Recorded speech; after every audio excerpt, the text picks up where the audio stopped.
Good morning. आइए आनुवंशिकता में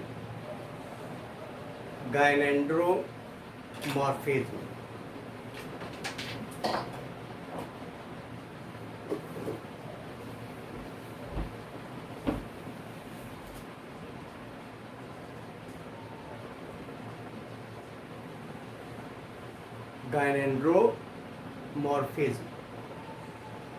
गायनेंड्रोमॉर्फिज्म मानव, ड्रोसोफिला, मधुमक्खी, सिल्क मॉथ, इन जीवों में पाया जाता है। इनमें देखा गया है इस प्रक्रिया में एक ही जीव में नर तथा मादा दोनों प्रकार के लक्षण पाए जाते हैं।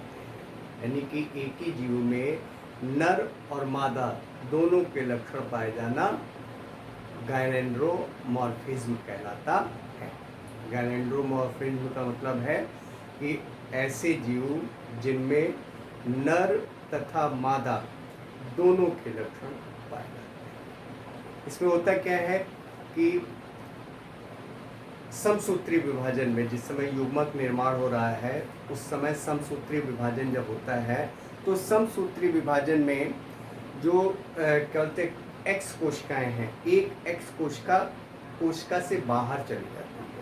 अब उस कोशिका में केवल एक एक्स कोशिका पाई जाती है।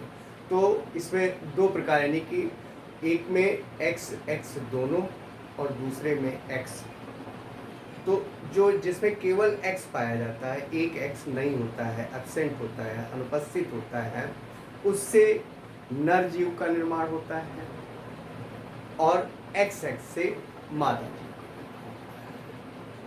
तो इसमें नर मादा दोनों प्रकार के लक्षण लगभग पाए जाते हैं और ये युग्मक निर्माण के समय की प्रक्रिया है। अब जैसे मान लीजिए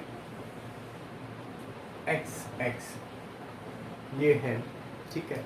अब इसका जब समसूत्री विभाजन होता है, समसूत्री का मतलब दो गुणसूत्रों की संख्या समान, तो इनमें जो दो कोशिकाएं बननी चाहिए उन दो कोशिकाओं में एक्स एक्स इसमें और इसमें भी एक्स एक्स होना चाहिए, लेकिन एक्स एक्स ना होकर के इसमें केवल एक्स बचता है।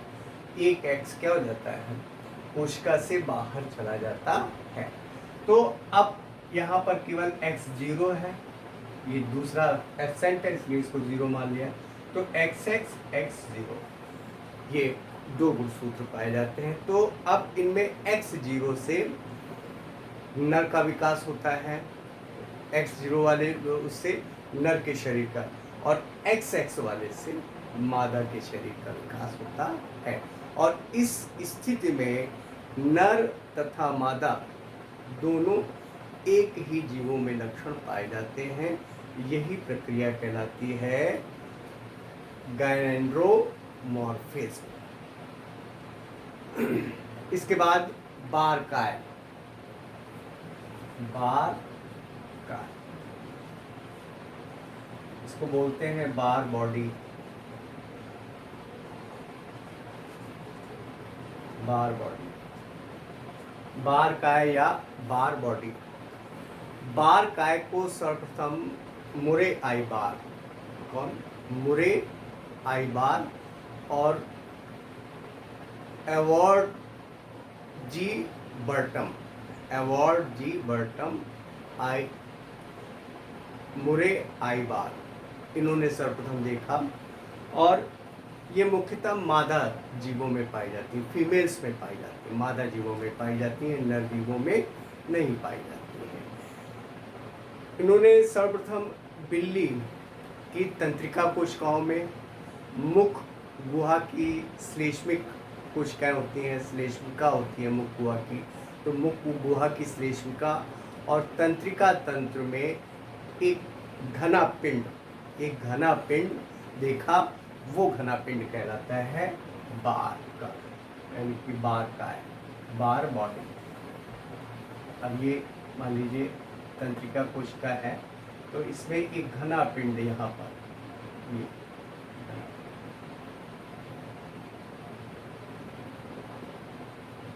ये है बार, बॉडी। बार बॉडी मुख्यतः फीमेल्स में, मादा में पाई जाती है, नर में नहीं पाई जाती है। बार बॉडी जो है, इससे हम जो गर्भावस्था में शिशु होते हैं उनमें लिंग का पता इसके द्वारा भी लगाया जा सकता है, इसके द्वारा लगाया जा सकता है। यानी संतानों में लिंग का निर्धारण करने में बार बॉडी का क्या होते योगदान होता है। मनुष्यों में जो दो प्रकार के सिंड्रोम्स पाए जाते हैं, एक टर्नर्स और दूसरा क्लाइनेफेल्टर। टर्नर्स में बार बॉडी नहीं पाई जाती है, लेकिन जो क्लाइनेफेल्टर्स होते हैं उनमें बार बॉडी या बार काय पाया जाता है। इनको चेक करने के लिए हम क्या करते हैं, या तो मुख में जो श्लेष्मिका है उससे कोशिकाएं लेते हैं, या तंत्रिका कोशिका लेते हैं, या रुधिर की जो कोशिकाएं हैं न्यूट्रोफिल्स, उस न्यूट्रोफिल्स कोशिकाओं में इस तरह की न्यूट्रोफिल्स कोशिकाएं होती हैं। इसके अंदर जो केंद्रक है वो अमीबीय केंद्रक इस टाइप का होता है, और यहाँ पर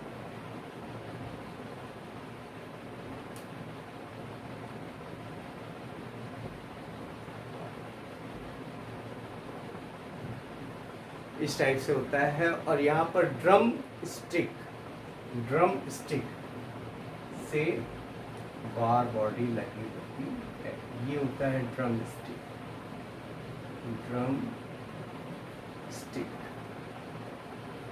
स्टिक से ये है बार बॉडी, बार पाया बार बॉडी। तो बार बॉडी मुख्यतः फीमेल्स में पाई जाती हैं, यानी मादाओं में पाई जाती हैं, नर में नहीं पाई जाती हैं। और ये मुख्यतः मुख की जो क्या बोलते हैं श्लेष्मिका होती है, मुख गुहा में जो श्लेष्मिका की कोशिकाएं होती हैं उनमें, तंत्रिका कोशिकाओं में, तंत्रिका के कोशिकाओं के केंद्रक में, और श्वेत रुधिर कणिकाओं में ड्रम स्टिक के द्वारा लगी हुई पाई जाती हैं। ये होती है बार बॉडी।